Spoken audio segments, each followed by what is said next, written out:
Assalamualaikum warahmatullahi wabarakatuh. Perkenalkan, nama saya Alvin Raditya Utama dari kelas 10B.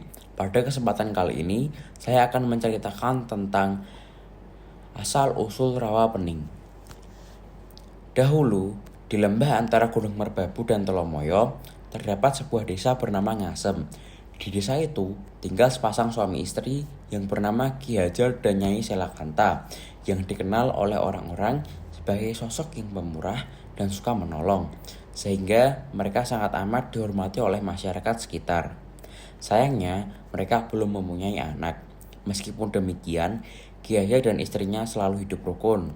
Setiap permasalahan yang datang, mereka selalu menyelesaikannya melalui musyawarah. Suatu hari, Nyai Selakanta duduk termenung seorang diri di depan rumahnya. Tak lama kemudian, Ki Hajar datang menghampiri dan duduk di sampingnya. "Istriku, kenapa kamu terlihat sedih begitu?" tanya Ki Hajar. Nyai Selakanta masih saja terdiam. Ia rupanya masih tenggelam dalam lamunannya, sehingga tidak menyadari keberadaan sang suami di sampingnya. Ia baru tersadar setelah Ki Hajar memegang pundaknya. Kanda," ucapnya dengan terkejut. "Istriku, apa yang sedang kamu pikirkan?" Ki Hajar pun kembali bertanya. "Tidak memikirkan apa-apa, Kanda. Dinda hanya merasa kesepian, apalagi jika Kanda sedang pergi. Sekiranya di rumah ini selalu terdengar suara tangis dan rengekan seorang bayi, tentu hidup ini tidak sesepi ini," ungkap Nyai Selakanta. "Sejujurnya, Kanda, Dinda ingin sekali mempunyai anak. Dinda ingin merawat dan membesarkannya dengan penuh kasih sayang." Mendengar ungkapan isi hati sang istri, Ki Hajar pun menghela nafas panjang. "Sudahlah Dinda, barangkali belum waktunya Tuhan memberi kita anak. Yang penting kita harus terus berusaha dan terus berdoa kepada Yang Kuasa," ujar Ki Hajar. "Iya Kanda," jawab Nyai Selakanta sambil meneteskan air mata. Ki Hajar pun tak kuasa menahan air matanya melihat kesedihan istri yang sangat amat dicintainya. "Baiklah Dinda, jika memang Dinda sangat menginginkan anak, izinkanlah Kanda pergi bertapa untuk memohon kepada Yang Maha Kuasa," kata Ki Hajar. Nyai Selakanta pun memenuhi keinginan suaminya, meskipun berat untuk berpisah. Keesokan harinya, berangkatlah Ki Hajar ke lereng Gunung Telomoyo. Tinggallah Ki Nyai Selakanta seorang diri dengan hati yang semakin sepi. Berminggu-minggu, bahkan sudah berbulan-bulan, Nyai Selakanta pun terus menunggu. Namun sang suami belum juga kembali dari pertapaannya. Hati wanita itu pun mulai diselimuti perasaan cemas kalau terjadi sesuatu pada suaminya. Suatu hari, Nyai Selakanta mulai merasakan mual dan kemudian muntah-muntah. Ia pun berpikir bahwa dirinya sedang hamil. Ternyata dugaannya sangat benar. Semakin hari perutnya semakin membesar. Setelah tiba saatnya, ia pun melahirkan. Namun alangkah terkejutnya ia karena yang dilahirkan itu seseorang yang berwujud naga, bukan seorang yang berwujud manusia. Ia pun menamai anak itu Baru Kelinting. Nama ini diambil dari nama tombak milik suaminya yang bernama Baru Kelinting. Kata Baru berasal dari kata Bra yang artinya keturunan Brahmana, yaitu seorang resi yang kedudukannya lebih tinggi dari pendeta. Sementara kata Kelinting berarti lonceng. Ajaibnya, meskipun anak ini berwujud naga, Baru Kelinting dapat berbicara seperti manusia. Nyai Selakanta pun terheran-heran, bercampur haru melihat keajaiban itu. Namun di sisi lain, ia juga sedikit merasa kecewa. Sebab betapa malunya ia jika warga mengetahui bahwa dirinya melahirkan seorang naga. Untuk menutupi hal tersebut, ia pun berniat untuk mengasihkan Baru Kelinting ke Bukit Tukur. Tapi sebelum itu, ia harus merawatnya terlebih dahulu hingga besar, agar dapat menempuh perjalanan menuju ke lereng Gunung Telomoyo yang jaraknya cukup jauh. Tentu saja, Nyai Selakanta merawat Baru Kelinting dengan sembunyi-sembunyi, tanpa sepengetahuan warga. Waktu terus berjalan, Baru Kelinting pun tumbuh menjadi remaja. Suatu hari, anaknya itu bertanya kepada ibunya, "Bu, apakah aku mempunyai ayah?" tanyanya dengan polos. Nyai Selakanta tersentak kaget. Ia benar-benar tidak pernah menduga pertanyaan itu keluar dari mulut anaknya. Namun, hal itu telah menyadarkannya dirinya bahwa sudah saatnya Baru Kelinting mengetahui siapa ayahnya. Iya anakmu, ayahmu bernama Ki Hajar, tapi ayahmu saat ini sedang bertapa di lereng Gunung Telomoyo. Pergilah temui dia dan katakan bahwa engkau adalah putranya, kata Nyai Selakanta. Tapi Bu, apakah ayah mau mempercayaiku dengan tubuhku seperti ini? Tanya Baru Kelinting dengan ragu. Jangan khawatir anakku, bawalah pusaka tombak Baru Kelinting ini sebagai bukti, ujar Nyai Selakanta. Pusaka itu adalah milik ayahmu. Setelah memohon restu dan menerima pusaka dari ibunya, Baru Kelinting berangkat menuju lereng Gunung Telomoyo. Setiba di sana, masuklah ia ke dalam gua dan mendapati seorang laki-laki yang sedang duduk bersemedi.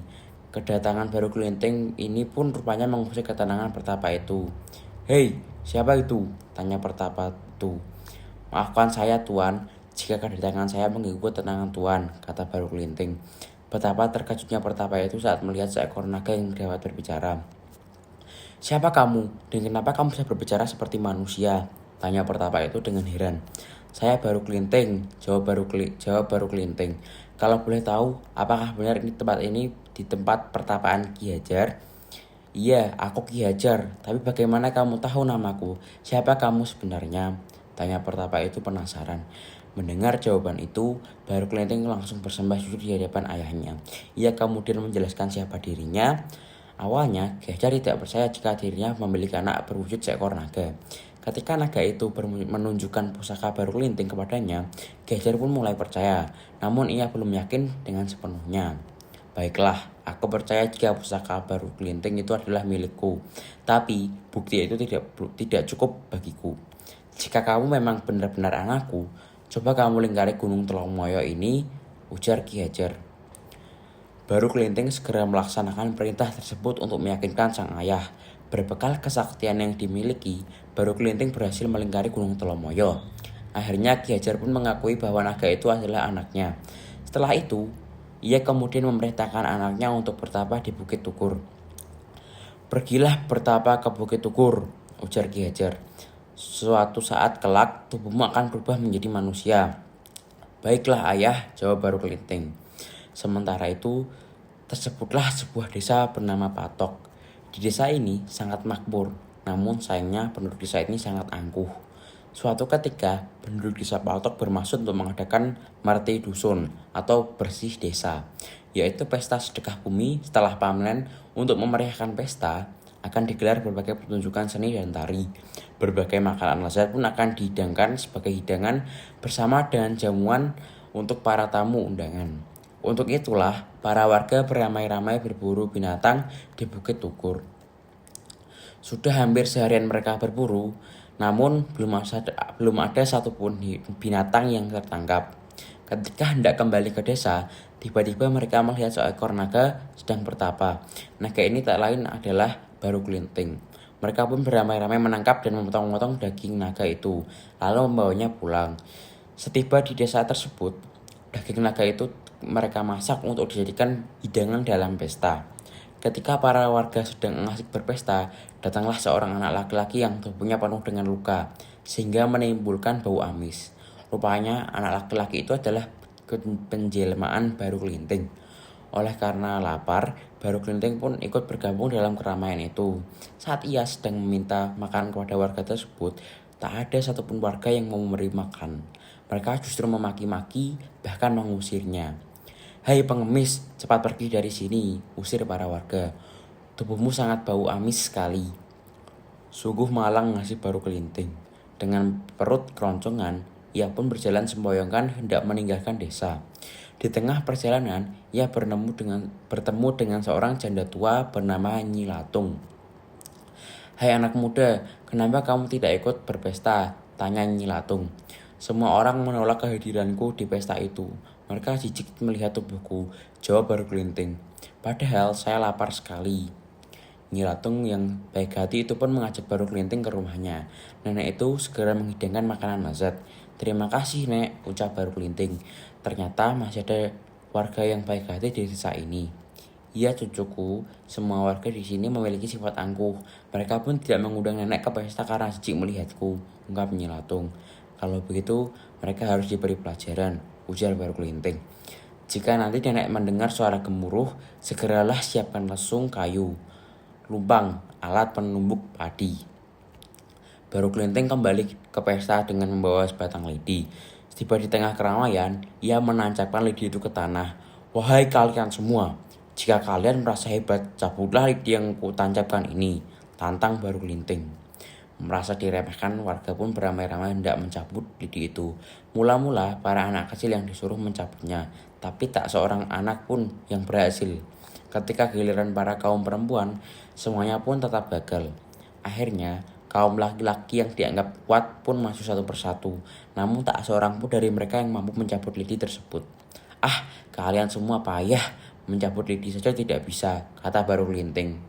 Baru Kelinting segera mencabut lidi itu. Karena kesaktiannya, ia pun mampu mencabut lidi itu dengan mudahnya.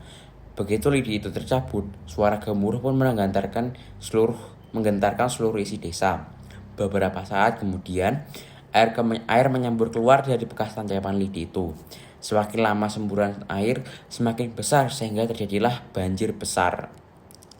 Semua penduduk kalang kabut hendak menyelamatkan diri, namun usaha mereka semua sudah terlambat karena banjir telah menenggelamkan mereka seketika. Desa itu pun berubah menjadi rawa atau danau yang kini dikenal dengan Rawa Pening. Sementara itu, usai mencabut lidi, Baru Kelinting segera berlari menemui Nyi Latung yang sudah menunggu di atas lesung yang berfungsi sebagai perahu. Maka selamatlah ia bersama nenek itu. Setelah peristiwa itu, Baru Kelinting kembali menjadi naga untuk menjaga Rawa Pening. Sekian cerita Rawa Pening pada kesempatan kali ini. Terima kasih sudah menonton video ini hingga akhir. Saya ucapkan terima kasih. Wassalamualaikum warahmatullahi wabarakatuh.